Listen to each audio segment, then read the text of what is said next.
much for joining us here at BlockShow Asia in Singapore. Really appreciate you.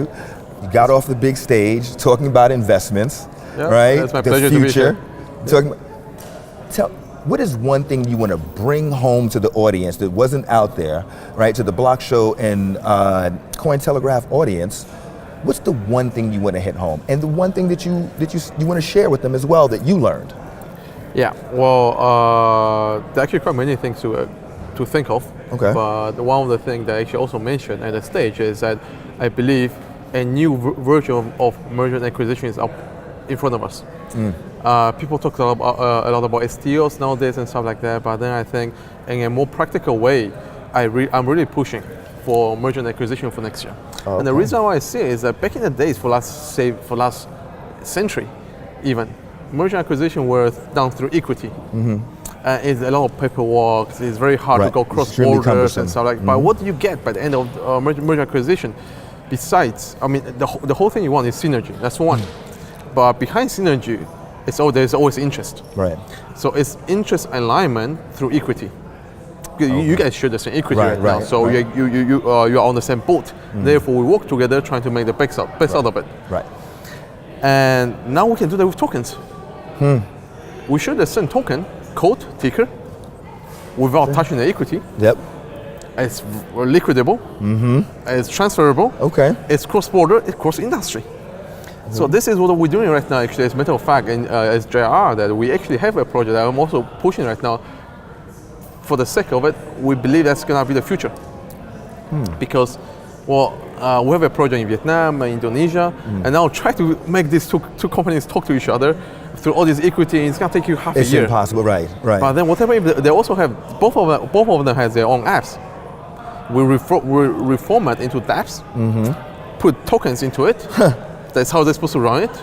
Now they play on the same boat. How nice is this? We share the same concept of value. I was going to say, the same core values. Core value are shared. Right. And we actually share the users. Right.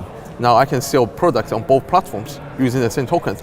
You could also understand in a way that either whether it's payment or it's utility or it's just a point system, but we share the value at the end of the day.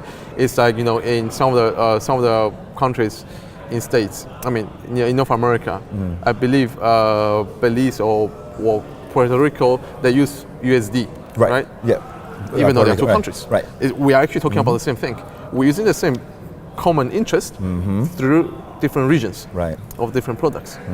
So this is what we see a new trend, and I think that's where crypto is going to disrupt. Besides all this, technology-wise, all this other stuff with blockchain, I think the token itself, that its own chain is reversible, will bring a new version of business globally. Are you right now approaching anything with Puerto Rico? No, we are not. Oh, okay. No, I think that's a fascinating concept, right? Yeah, I just said that's an example. You feel that one right there. So, how did you first get into blockchain, crypto and blockchain? Well, that's a long story though. Well, the first time I heard blockchain was actually in 2014. Oh, okay. I did this EMBA class in Tsinghua and INSEAD back in the days, and one of my classmates from 500 startup, she was in charge of 500 is a very well-known organization there. Well, she was in charge of the Asian market.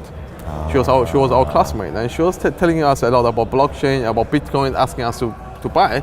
We actually wanted to buy it like at $2,000 or $3,000 initially. I wanted to buy it back then. That means I didn't at the end of the day. It's okay, I have a worse story. Let's go ahead. But the thing is, the more question we started asking her, we dropped down from 3,000 to 2,000. At the end, we didn't actually buy it. Okay. That kind of sucks. But then that's the first time I heard about blockchain. Okay. I mean crypto stuff. Okay. I got into blockchain last year after me leaving my the company that my family owns in Poland. I left it last year, and one of my close classmates, I told my friend I want to get into investment, and my classmate referred me to this fund called PreAngel. They are a pretty decent fund, and they were actually the angel investor for Neo. So they had pretty decent track history, even though he was not into blockchain 2015 when he invested in NEO, but then it was a time that he actually wanted to move into blockchain, and I moved together with him. It was the perfect time. It was great timing. Good for you. Yeah, it was good for timing. you. So actually seeing all this bullish market and of course the bearish market right now. So with that, up, down, left, and right, what are you looking for in a startup? What do you? If I'm a startup today and I'm calling and I'm contacting you, what's my best? What should I put as a best foot forward? Well, one of the things that we look is, first of all, which sector. Because the sector determines the possibility of growth. Okay. What sector excites you right now? Right now, we look a lot into payments. Anything that has to do with payment. The reason behind it you'll be asking is that because the next hype that crypto needs is actually massive users. Yes, absolutely. And where do you get the massive users? Well, the common retailers. And how can you approach them? Either through dApps, or basically I see payments, because if you can use blockchain or crypto to pay, you are talking about a massive user adoption. Absolutely. So we are looking a lot into payment system right now. Anything related to payment, either is layer 1, layer 2, or even simply dApps. Anything with that, I think is very interesting right now. And of course, wallet is part of it. Okay. Right? And we believe wallet is one of the big things. After exchanges, we invested into a lot of exchanges already. That's okay. Yeah. You already got the top one. Everyone knows that the money maker is the exchanges. Yeah, well, we are actually Binance. I don't know whether you know it. Well, okay. So I'm sorry. Please tell the audience. I apologize. No. Well, the founder actually we invested into Binance at angel round. Okay. And we are one of the largest equity shareholder.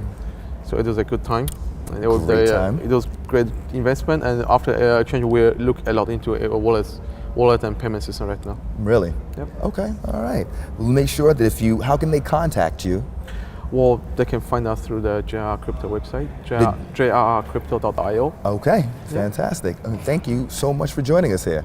Yep. Really appreciate the time. Thank you. Thanks, man. So super easy.